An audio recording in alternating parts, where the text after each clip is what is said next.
오늘 리모델링 감사 예배를 드리기 위해서 너무나도 감격스럽습니다. 은혜의 70년을 넘어서서 영광의 70년을 향해 가는 우리 교회에 하나님의 은총이 넘치시기를 간절히 소망합니다. 우리가 컴퓨터를 보면은요, 컴퓨터는 크게 두 부분으로 나눠진 걸 알 수가 있습니다. 우리가 소위 하드웨어라는 것과 소프트웨어라는 것으로 구성이 되어 있습니다. 이 하드웨어는요, 눈에 보이는 거예요. 손으로 만질 수 있는 겁니다. 그래서 모니터라든지 또 키보드라든지 옆에 있는 본체라든지 이런 것들이 이제 하드웨어입니다. 근데 이 하드웨어를 작동시키는 것이 바로 이 프로그램이죠. 그것을 우리가 소프트웨어라고 부릅니다. 운영체제라고도 말하기도 하고요. 그래서 우리가 이것을 윈도우를 쓰게 되는 것이죠. 여러분, 한 집에 오래 살다 보면은 집이 낡아지는 것을 우리가 경험하게 됩니다. 벽지는 누렇게 변색이 되고 수도관은 녹슬어 물이 새고 창문은 바람이 숭숭 새게 됩니다. 겉으로 보기에 멀쩡해 보여도 살다 보면은 불편하고 심지어 위험해질 수도 있습니다. 그래서 많은 사람들이 집을 허물지 않고 리모델링을 하게 되는 것이죠. 낡은 것을 걷어내고 고장난 것을 교체하고 새 단장을 해서 새 집처럼 살게 됩니다. 우리의 신앙생활도 마찬가지입니다. 겉으로 보기에는 우리가 예배드리고 기도하는 것 같지만은 사실은 우리 안에 낡은 습관과 욕심과 또 세상 풍조가 우리 안에 가득 차 있지 않은지를 살펴보아야 하는 것이죠. 계속해서 리모델링을 해 나가야 됩니다. 건물도 낡아지기 때문에 리모델링을 하듯이 우리의 신앙도 계속해서 리모델링을 해 나가야 합니다. 신앙을 리모델링하려면 우리는 세 가지 과정을 거치게 됩니다. 먼저 첫 번째 과정이 철거를 해야 하는 과정이 있습니다. 우리 에베소서 4장 22절을 같이 한번 읽어보겠습니다. 너희는 유혹의 욕심을 따라 썩어져가는 구습을 따르는 옛사람을 벗어버리고. 세 번역으로 제가 읽어드리겠습니다. 여러분은 지난날의 생활 방식대로 허망한 욕정을 따라 살다가 썩어 없어질 그 옛사람을 벗어버리고. 신앙을 리모델링하는 첫 번째 과정은 옛사람을 벗어버리는 것입니다. 여기서 옛사람이란 옛자, 옛 생활 방식입니다. 회심 이전의 사람이고 거듭나기 이전의 사람을 말합니다. 골로새서 3장 5절은 이렇게 말씀합니다. 그러므로 땅에 있는 지체를 죽이라. 곧 음란과 부정과 사욕과 악한 정욕과 탐심이니 탐심은 우상 숭배니라. 옛사람은 땅에 있는 지체입니다. 음란, 부정, 사욕, 정욕, 탐심, 우상 숭배입니다. 이런 땅에 있는 지체를 죽이지 않고는 우리가 리모델링을 시작할 수가 없는 것이죠. 옛사람은 유혹의 욕심을 따릅니다.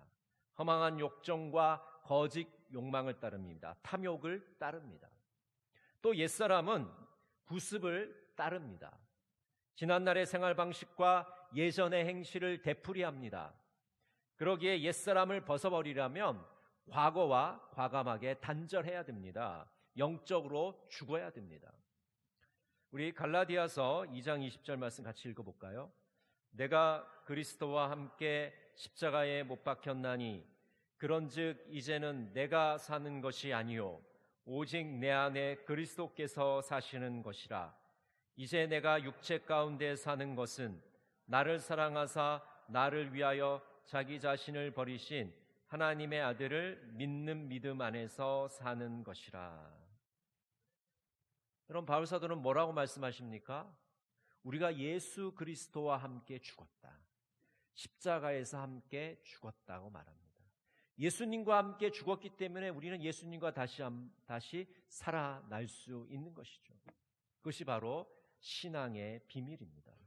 죽지 않으면 다시 살아날 수 없다는 것이죠. 미국의 남북 전쟁 후에 많은 흑인들이 법적으로 해방을 맞게 되었습니다. 자유를 얻게 되었어요. 그런데 신기한 것은 해방이 됐음에도 불구하고 흑인들이 전에 섬기던 주인의 집 근처를 떠나지 않고 거기 근처에서 계속 살고 있었던 것입니다. 법적인 자유는 얻었지만 해방을 맞이했지만 그들은 해방되지 못한 겁니다. 여전히 낡은 습관과 생활고 때문에 옛 주인에 매여 사는 삶을 계속해 나갔던 것입니다. 옛사람을 벗어버리려면 옛자를 벗겨버려야 합니다. 옛 생활 방식을 깨부셔야 합니다. 제가 몇 달 동안 이 공사하는 과정을 보니까요, 철거를 하지 않으면 신축하거나 리모델링을 할 수가 없습니다. 철저하게 철거를 해야만 새로운 무엇인가를 만들 수 있는 것입니다. 그저 도배하고 장판 받고 이래 갖고는 리모델링이 될 수가 없는 것이죠. 우리 신앙도 마찬가지입니다. 철저하게 제거해야 됩니다. 철거를 해야 돼요. 악한 것들, 썩을 것들, 허망한 것들을 제거하지 않으면 우리는 리모델링을 할 수가 없는 것입니다. 여러분, 옛사람을 벗어버리시는 여러분 모두가 되시기를 간절히 바랍니다. 리모델링의 두 번째 과정은 설계도를 그리는 것입니다. 이것은 심령을 새롭게 하는 것이죠. 우리 에베소서 4장 23절 같이 한번 읽어볼까요? 오직 너희의 심령이 새롭게 되어. 철거를 했으면 새로운 설계도, 도면이 필요합니다. 그 새로운 설계도에 따라서 건물을 새롭게 고쳐야 하기 때문입니다. 하나님께서 우리 마음에 설계도를 그려주십니다. 심령을 새롭게 해주십니다. 이 심령이라는 말은 사람의 영, 마음의 영을 의미합니다. 심령이 새롭게 되는 것은 마음의 사상과 태도가 새롭게 되는 것입니다. 우리의 속사람, 우리의 속마음이 새롭게 되는 것입니다. 우리의 마음의 구조를 바꾸는 것입니다. 생각의 구조를 바꾸는 것입니다. 회개하고 돌이키는 것입니다. 그래서 시편 51편 10절은 이렇게 말씀합니다. 아, 하나님, 내 속에 깨끗한 마음을 창조하여 주시고 내 속을 견고한 심령으로 새롭게 하여 주십시오. 깨끗한 마음을 창조해 주십시오. 내 심령을 견고하게 해 주십시오. 새롭게 하여 주십시오. 여러분, 우리의 심령이 새롭게 되려면 성령의 역사가 필요합니다. 성령께서 우리 마음을 새롭게 조명해 주셔야 합니다. 새로운 생각과 소망을 심어 주셔야 합니다. 우리가 성령님을 의지하고 성령님을 사모하고 성령님께서 우리의 마음을 새롭게 해달라고, 우리의 마음의 설계도를 그려달라고 간구해야 합니다. 하나님은 기도와 말씀을 통해서 우리의 마음속의 설계도를 새롭게 그려주십니다.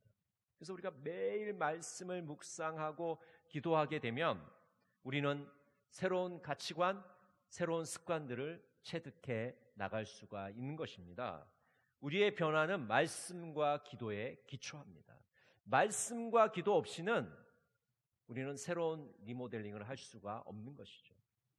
설계도를 그릴 수가 없습니다. 교부 어거스틴은 젊은 날 방탕한 생활을 했습니다. 근데 그가 하나님의 말씀을 듣고 새롭게 변화되어서 내적인 변화를 경험하게 됩니다. 그래서 어거스틴이 고백록이라는 책을 쓰게 되는데요. 그 고백록이라는 책에 보면은 어떻게 어거스틴이 새로워졌는지, 어떻게 내적인 변화를 겪게 되었는지 그 믿음의 여정을 잘 그리고 있습니다. 로마서 12장 2절은 이렇게 말씀합니다. 너희는 이 세대를 본받지 말고 오직 마음을 새롭게 함으로 변화를 받아 하나님의 선하시고 기뻐하시고 온전한 뜻이 무엇인지 분별하도록 하라. 여러분, 새로운 설계도가 나와야 시공을 할 수가 있어요. 우리의 심령이 새로워져야 우리가 리모델링이 가능한 것입니다. 하나님의 뜻을 분별해야 합니다. 주님께서 우리 마음속에 그리고자 하는 그 설계도를 우리가 보고 그 뜻을 깨닫고 분별하여서 하나님이 원하시는 대로 행해야 되는 것입니다. 하나님께서 여러분 마음속에 기도와 말씀을 통해서 새로운 설계도를 그려주시기를 간절히 바랍니다. 리모델링의 세 번째 과정은 시공을 하는 것입니다. 에베소서 4장 24절 우리 같이 한번 읽어볼까요? 하나님을 따라 의와 진리의 거룩함으로 지으심을 받은 새 사람을 입으라. 설계도를 그렸으면 그 설계도대로 시공을 해야 됩니다. 시공을 하는 것이 바로 새 사람을 입는 것입니다. 옛 사람을 벗어버리고 새 사람을 입는 것이 바로 시공하는 것이죠. 교도소에서 출소한 사람이 있습니다. 근데 이 사람이 제수복을 입고 있었는데 출소하면서도 이 제수복을 입고 나간 거예요. 그렇게 제수복을 입고 거리를 돌아다니니까 사람들이 다 이상하게 생각합니다. 저 사람 뭐지? 왜 제수복을 입고 돌아다니지? 여러분, 새롭게 자유롭게 되었으면, 해방이 되었으면 이 제수복을 벗고 새 사람의 옷을 입어야 되는 거예요. 여전히 제수복을 입고 있으면 해방되었지만, 자유의 몸이 되었지만 그 자유를 누리지 못하는 것입니다. 새 사람은 새로운 자, 새로운 생활 방식으로 살아가는 사람입니다. 고린도후서 5장 17절은 이렇게 말씀합니다. 그런즉 누구든지 그리스도 안에 있으면 새로운 피조물이라. 이전 것은 지나갔으니 보라 새 것이 되었도다. 새 사람을 입는 것은, 새 옷을 입는 것은 새로운 피조물이 되는 것입니다. 이전에 내가 살았던 그런 생활 방식대로 사는 것이 아니고 주님께서 원하신 새로운 삶의 모습으로 살아가는 것입니다. 새로운 생활 방식과 새로운 사고 방식과 새로운 가치관을 가지고 살아가는 것이죠. 감리교의 창시자 존 웨슬리는 어려서부터 경건한 가정에서 자랐습니다. 그러나 여전히 옛사람을 입고 종교적인 생활을 하는데 그쳤습니다. 겉으로 보기에는 열심히 신앙생활을 하는 것 같은데 여전히 옛사람을 옷 입고 있었던 것이죠. 그저 단순히 종교 생활만 하고 있었던 겁니다. 그런데 이 웨슬리가 하나님을 만나고 성령을 체험하고 회심한 이후에 새 사람으로 변화되게 됩니다. 그래서 부흥운동에 헌신을 하게 되고 사회를 개혁하는 운동에 헌신을 하게 된 것이죠. 새 사람이 되는 것은 껍데기를 바꾸는 것이 아니라 근본으로부터 변화되는 것입니다. 우리의 속사람이 변화되는 것입니다. 우리가 그리스도 안에 있으면 내면으로부터, 뿌리로부터, 근본으로부터 변화를 경험하게 됩니다. 고린도전서 15장 22절에 보면 이렇게 말씀합니다. 아담 안에서 모든 사람이 죽은 것 같이 그리스도 안에서 모든 사람이 삶을 얻으리라. 아담 안에 있을 때는 우리가 옛사람의 삶을 살았지만은 이제 예수 그리스도 안에서 새 사람의 삶을 살게 된 것입니다. 새 사람은 하나님의 형상을 따라 살아갑니다. 하나님을 닮아가려고 노력을 하고 예수 그리스도를 닮아가려고 노력을 하는 것이죠. 그래서 오늘 에베소서 4장 24절은 뭐라고 말씀하십니까? 하나님을 따라 의와 진리의 거룩함으로 지으심을 받은 새 사람을 입으라. 참 의로움과 참 거룩함으로 새 사람을 입으라고 말씀하고 있는 것입니다. 우리는 진리이신 그리스도를 통하여 의로움에 이르게 됩니다. 진리이신 그리스도를 통하여 거룩한 삶을 살게 되는 것입니다. 그래서 이 의로움과 거룩함은 오직 예수 그리스도를 통해서, 진리이신 그리스도를 통해서 우리가 경험하게 되는 겁니다. 여러분, 성경에서 의롭다고 하는 것은요, 항상 관계의 용어입니다. 관계의 언어예요. 그래서 의롭다는 것은 하나님과 우리 사이가 의로운 겁니다. 올바른 겁니다. 이웃과 우리의 관계가 올바른 거예요. 하나님과의 관계가 올바르고 이웃과의 관계가 올바른 것을 의롭다고 하는 겁니다. 진리이신 그리스도 안에서 이루어질 수 있는 겁니다. 거룩하다는 것은 구별된 존재라는 겁니다. 하나님께서 특별히 우리를 구별하셨어요. 구별하신 목적은 무엇일까요? 나 혼자 잘 먹고 잘 살라고 구별하셨을까요? 아닙니다. 하나님께 드려진 삶, 헌신된 삶을 살라고 우리를 구별하신 겁니다. 그래서 우리가 하나님 앞에서 성결하고 경건하고 세상을 섬기는 삶을 살 수 있게 된 것이죠. 참된 진리이신 예수 그리스도 안에서 우리는 의로움과 거룩함을 경험하게 되고, 우리는 이 의로움과 거룩함을 통해서 새 사람의 삶을 살 수 있게 된 것입니다. 여러분, 우리는 매일 매순간 새 사람으로 살아가야 합니다. 옛사람을 벗어버리고 옛 욕망과 충동에 휘둘리지 않아야 합니다. 심령이 새롭게 되어서 옛날의 생활 방식에서 새로운 생활 방식으로 살아가야 합니다. 불완전함에서 온전한 모습으로 살아가야 합니다. 하나님이 우리 마음에 그리신 그 설계대로 시공하시고 새 사람을 입고 그 새 사람의 삶을 살아가시는 우리 동강의 모든 성도들이 되시기를 간절히 바랍니다. 조지 밀러라는 독일의 목사님이 계십니다. 이 목사님은 젊은 시절에 술과 도박에 빠져서 옛사람의 삶을 살고 있었습니다. 그런데 그가 하나님을 만나고 회심한 이후에 1만 명이 넘는 고아들을 돌보는 믿음의 사람으로 변화되게 됩니다. 어떻게 조지 밀러는 하나님의 사람이 되었을까요? 그는 옛사람을 벗어버리고 주 안에서 새 사람을 입었기 때문입니다. 그가 새 사람을 입었기 때문에 수많은 사람들에게 생명의 통로가 되었던 것입니다. 한 농부가 야생의 감나무에 접을 붙였습니다. 여러분, 접 붙이는 거 아시죠? 그 나무에다가 다른 나무의 가지를 이렇게 접 붙이는 겁니다. 이렇게 묶어 놓으면 신기하게도 요 다른 나무의 가지가 접 붙인 대로 거기서 열매가 맺힙니다. 그러니까 야생의 감나무는 떫고 맛이 없었는데 새로 접을 붙이니까 아주 달고 맛있는 감나무가 열매가 열리게 되었습니다.